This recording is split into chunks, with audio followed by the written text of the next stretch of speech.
pattern laying here on top of my project. I've got mine on a clear acetate sheet. One thing that you'll notice is that there's a whole lot of busyness going on here. This pattern was built up in layers, and what you're going to need to do is figure out your layers. So you'll look at the picture, but we need some of these vines, which it's kind of hard to tell where the vines are, but what you can do is you can see, get your center lined up, sort of get your center lined up, and then keep your vines, just go ahead and give yourself a little vine area. This is going to take a little freehanding. Just give yourself the basic area of vine. Your vines are not going to trace on top of my vines, kind of a thing. And then I'll walk you through how to do these vines and show you how to make them jazzed up and stuff like that. Okay, that's all the vining lining that I have going on. I'm going to thin my paint with water, make it about 80% water to paint. Okay, so just pull out a puddle of paint, try not to let it go over the edge or you'll make a mess everywhere. Twist your brush off, and I'm using a kind of a thickish liner, thickish roundish liner. Now what you're going to do is you're going to hold your paintbrush further back. Hang on, let me move this up. You're going to hold it further back on your handle. You're not going to hold it way up here because this is going to give you too much straight lines. So you're going to hold it a little bit further back, and then you're just going to let it run along the basic lines, dragging it, reload as needed, and it's just going to kind of be an in and out kind of technique. Don't be afraid. Now when you come across the second pattern set, crisscross them, and don't be afraid to bring some out, and that's a little polka dotty maybe, so we can come in here and connect some dots. And pick up maybe and bring something out into the middle here and squiggle it off. And you're just going to go through and just add basic thing. Don't do this, okay? That's going to be real ugly. We don't want that. And this gets so layered up, I don't want you to stress too much about it. Just real random. And when you want to make a jiggity jag mark, if you twist your thumb, then that'll give you all those jaggeds, okay? And you'll also want to come through and kind of have some be pushed down like they're the same, like they're a thicker vine. And you can go back with that and you can put in some thicker vines. Okay, then with our angle shader, we're just going to go through with our brush laid back and drag it on either side, and then try and keep it on the little vine thing. You want to pretend like these vines are weaving in and out from each other, and you'll just go ahead and just shade here and there, depending on which ones you have on yours, just to deepen them. The reason I'm using such a large brush is because I want this float to be fairly wide. So if I use a tiny brush, it's just going to have a tiny little float. It's not going to be as nice and deep. And I can even walk that out if I want to. I could go here and then just walk it back a little bit. The next thing that we're going to want to do is create these little exterior types of shadow leaves. They're going to be just a leaf stroke, and they're the browner looking leaves. I've got burnt umber and avocado mixed on my palette, and I've got a lot of water put into it, and so that's going to be a real washy, soft. If it looks too obvious and it's too stark, then it's time to stop. Okay, so we want these, and I usually do them in threes. Okay, and we don't want them too sideways and stuff. And I just kind of see where things are going to need to go. Okay, so we just create little bits of interest here and there. And remember, this is a layered piece, so we're just going to keep building. If you can see here, we've got this layer, then we've got a light green layer, then we've got a dark green layer, and then we've got this rubbed in dark color, and then we've got spattering and roses and white flowers, and then more spattering. So we just kind of keep putting stuff on here until we like the depth of it. So this is where I've stopped with all my little filler background washi leaves. You can see that they're just kind of even. If you squint at it, you can see that there's nothing too strong. It's just kind of in the background. To make our rose, we're going to use a Royal Majestic angle shader, and we want to use this brush has got a nice capacity to fill up with a lot of paint. That's why I like it. It also comes to a really nice chisel. It keeps things nice and crisp. If you load your toe halfway into the light color and then load your heel, you're going to need to bend your hand down this way, halfway. Okay, this is going to be a process. This is going to be a drag strip, and you just kind of get it blended into your brush, pick up more, and get that nice blended. You want a color that's blended in the middle. Okay, but we want also a really juicy brush. It can't be a dry brush or this does not work. It has to be juicy. And you'll need to reload, and then you'll reload the same way, and you'll just come back onto your drag strip and blend some more because it doesn't dry that fast because the paint's so thick. Just important to get that nice blend in the middle that gives you 3 values of colors. Now, if it were me and I was doing this pattern and it was, you know, me trying to paint somebody else's design, I would go in and just trace the circular shapes of the different flower elements. And what I'm going to do is just go on and give myself a little bit of just a hint of where I want things to happen.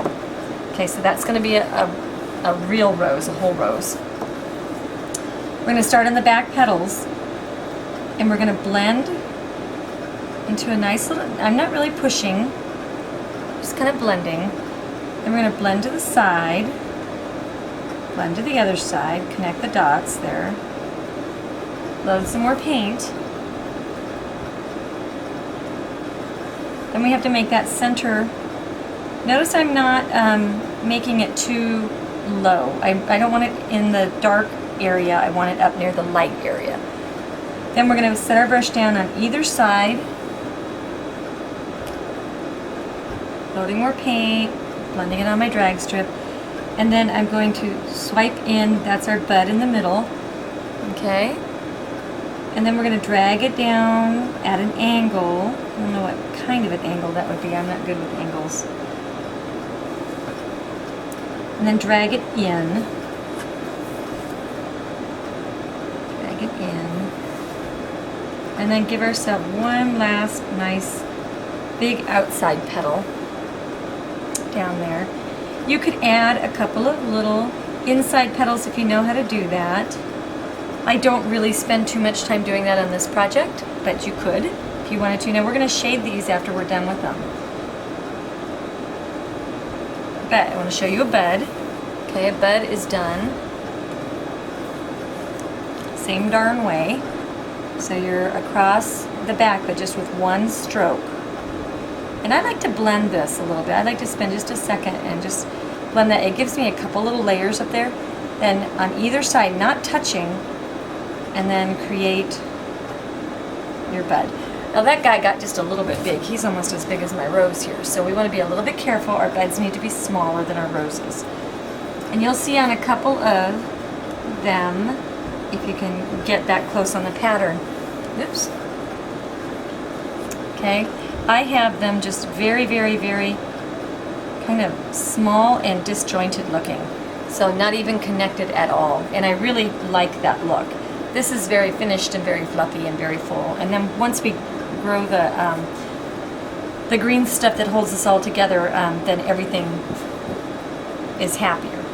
Big roses around the big rose, for the big leaves around the big roses, we're going to use the avocado with just a teeny bit of the burnt umber in it. And we're just going to set our brush down, not quite as washy, set our brush down and grow ourselves some leaves. We're going to turn our project quite a bit and tuck them in so that these little rose guys are sitting on top of something. And we'll pull them out like in 3 different directions.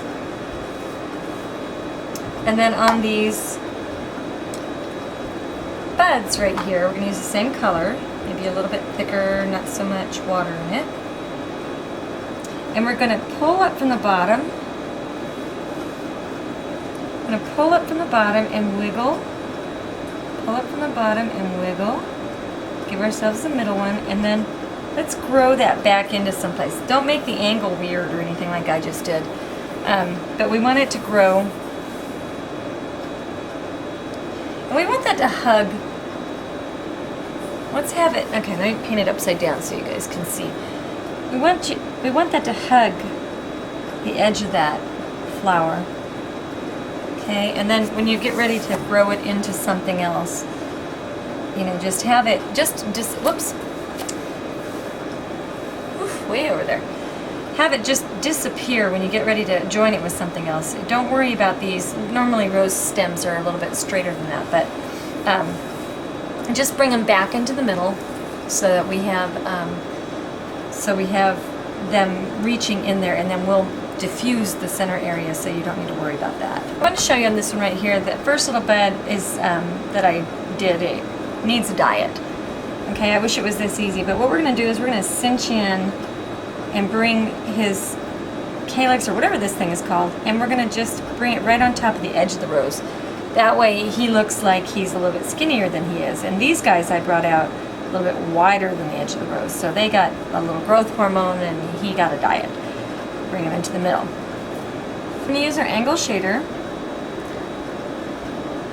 load the tip, and we're going to just tuck a little bit of that dark color inside, and just maybe a little bit here and there on our rose. We're going to do this on the base of this bud and in there. Try not to make it too polka dotty, like eyeballs are staring out at you. We are going to wash over these and put some little yellow dots in the middle of the rosebuds next. We're going to wash on some glazing. What we want to be careful of is not to glaze out everything that's bright about these roses. So just glaze. I'm using very washy, whatever color that was we used on the roses. Dun dun dun. Very washy raspberry. And just go ahead and give them a little bit of a glaze down, and that way they don't look like Pepto-Bismol roses anymore. We're going to pick up our avocado in our stencil brush, very dry, and pick up a little bit of the burnt umber. And with this technique, you dry it completely off. Oops, cracking my paint on my ferrule. Dry it off on your paper towel real hard. Brush off the ferrule paint. I'm notorious for leaving my brushes in paint, so I get peeling, cracked little handles that are loose. If this ever happens to your brush, which happens to mine because I'm always in the water, just put some glommy glue back in there, twist it in, and leave it alone for a day, and it'll be all fixed. So never worry about that if it separates. Okay, so we're gonna start diffusing. We want to create some depth in here, and we don't want it too green. See, that's a little bit green. Let's get a little bit more brown in there. Browny green. Dry it off on the paper towel again. We don't want this to come off real sudden like. Okay. So now what we're going to do is start diffusing the stem line, and that's going to create some depth. We're not going over our roses at all.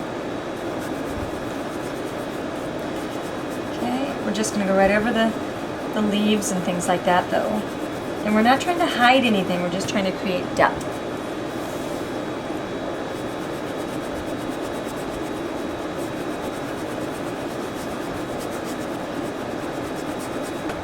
Okay, now that we've created this depth, I've mixed water, avocado, and burnt umber, and I want to go ahead and create a few of these green leaves.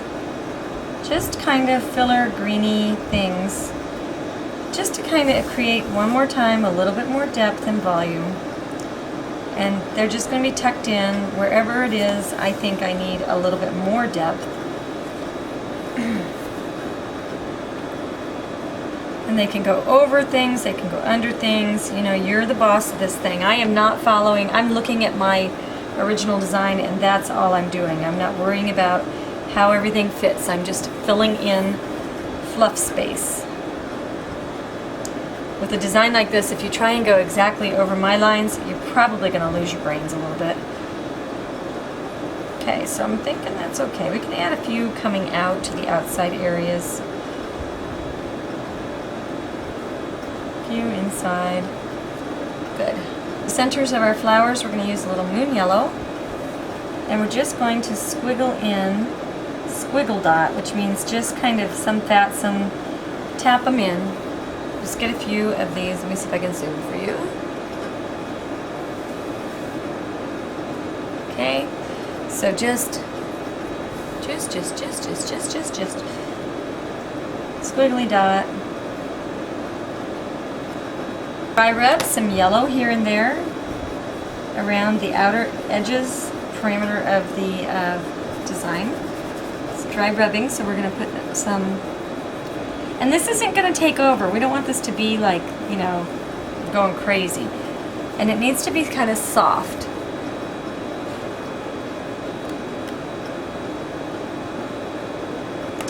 Okay, so we're going to fill it in here and there just to kind of make things fluffier. Grows the design out a little bit. Then you're going to go into your pink from the roses, the raspberry color. Same kind of thing, and that's going to be within the design. Kind of meld out from here and there. A little blue chiffon, and you're going to do kind of the same thing. This one's going to be even less. Cool neutral. And you're just going to go around the edge using brush widths of strokes. Don't measure. I like the randomness of not measuring. I'm going to use my cool neutral and create little clusters of like hydrangea looking, lilac-y looking flowers. They're filler. They're not everywhere. Where you have a lot of little leaves, don't put a lot of these little flowers. After you get the flowers on there, then go into a little bit of white, and the white will be on top and will highlight what you've done there. Okay, our final step is going to be to spatter. We're going to spatter in white, the raspberry, and burnt umber.